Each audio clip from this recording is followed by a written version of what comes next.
Okay, so let's do this. It's been a while and I'm a little rusty.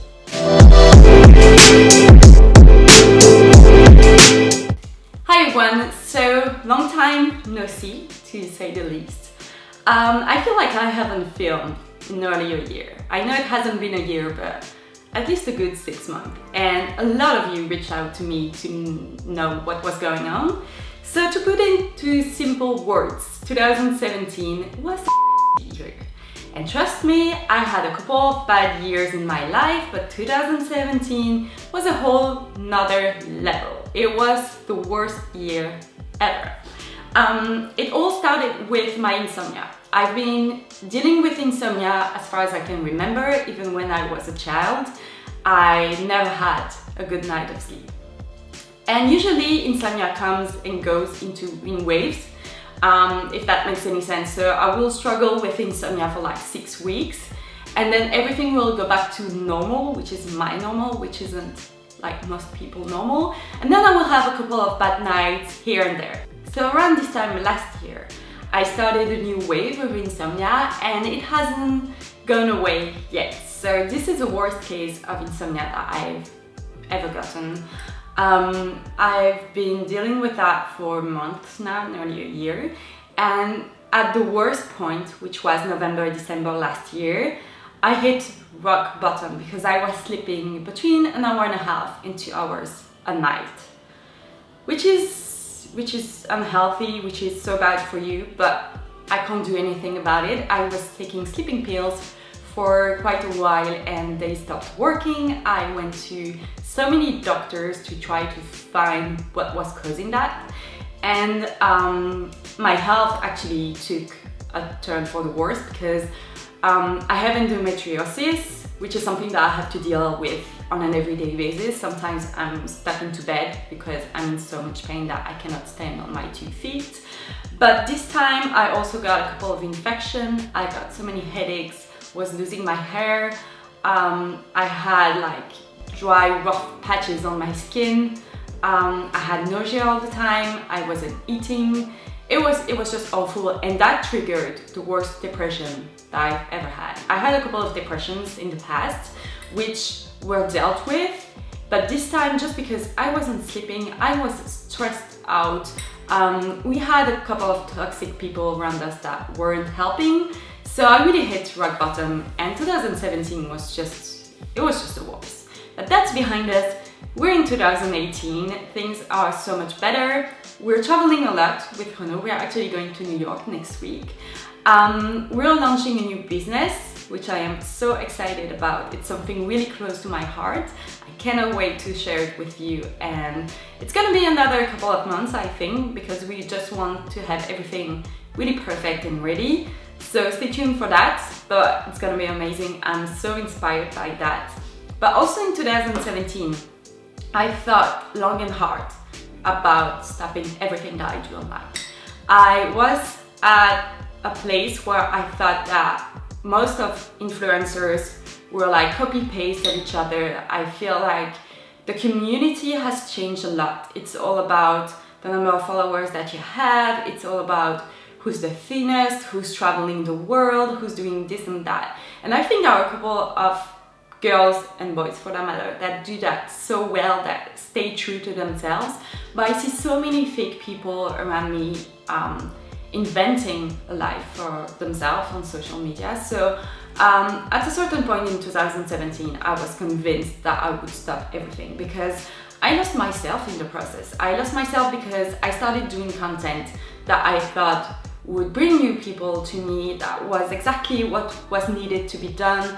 And I didn't feel comfortable with that. And somehow I lost myself in the process because yes, I love fashion, I love beauty, but there's so much more to me than that. I love traveling, I love sharing my tips for traveling with you. I love reading books, I love going to concerts, listening to music, being creative, spending time in my craft room, which I have to show you. So exciting. It's already a craft room, but you'll be so pumped to see this whole new place that I have. I love doing my photo albums. I love spending time with my dog. And I feel like this didn't really translate into my content anymore. So 2018, I thought about stopping everything at the beginning of the year, but then I decided that I wanted to fall back in love with what I'm doing, which is my blog, YouTube, Instagram, all of that. So what I decided is that I'm not sticking to a posting schedule anymore, which explains why this video is so randomly updated. I'm not, oh my god, it's been so long that I'm struggling. Let me get a little bit more caffeine into my body. So what I'm trying to say really is that I'm going to post about things that I love. I'm not going to spend hours retouching my photos, making sure that they fit within my Instagram feed. This is gonna drive me mad if I keep on doing that. So I'm just writing about things that I really like. I did this post in French about my disease, which is endometriosis. The reason I did that in French and not in English is because, as you know, English is a second language for me, as you can tell, struggling here. And I thought that I wouldn't put the right words into my disease if I did it in English. So I did it in French. And that was tough. That post took me like 5 days to write. I was crying all the time because that was such a dark place in my life. And at some point I was convinced that I was going to die for no reason, because apparently I wasn't sick. So that was really tough to write, but I got so many good feedback. Everyone was so supportive, everyone was really positive, so many women shared their story with me, and I feel like we made a difference in a way. So I'm so glad that I did that. It was something that I've been considered doing since my surgery, which was 3 years ago, but I'm so glad that I finally did it. And that proved me that sometimes, yes, those photos that I posted were awful. I'm not wearing any makeup, I look dead. But that was such a good post because it is the most read article on my blog ever since I started way back in 2009. And it's just showing a side of my personality that a lot of people didn't think about. Some people think that I'm just really rude and I'm snobbish, and most of the time it's just because I'm in pain and I'm really shy. I don't talk to people easily. So yeah, that was the best thing that I did this year. Let me grab that. That's gonna be the package for me. I am so out of breath from just going down the stairs. I really need to get back into working out, but happy mail. That's my ASOS order. I don't really think I remember everything that I ordered.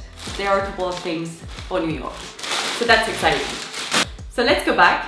Let me catch my breath here. I'm such in bad shape. This is just terrible.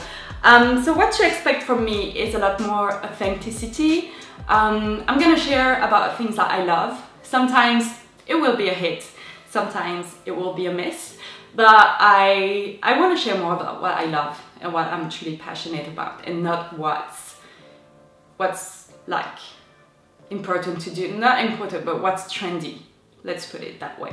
So yeah, I'm gonna post less, but hopefully better content. With that in mind, if you have any specific requests for videos, maybe you like to see more about, I don't know, how I organize my life, what book I'm reading, my tips for traveling, anything that you can think of that you would like my input, I would be happy to consider it and maybe do a video about it. In the meantime, I think that's gonna be it for today. I'm so happy that I'm back. I'm feeling inspired again. I'm falling back in love with what I'm doing, which is so important after 9 years doing the same thing. And so yeah, check out my blog. It's a brand new design. It's still at styleplayground.com, but not for long, hopefully, finger crossed. If you have any trouble to find me on social media, Axelle Blanpain everywhere, pretty much everywhere. Just Facebook doesn't allow me to change my page name, which is so frustrating, but anyways. And yeah, I guess I'll see you next. I don't know where it will be, but hopefully soon. So thank you so much for watching and take care. Bye!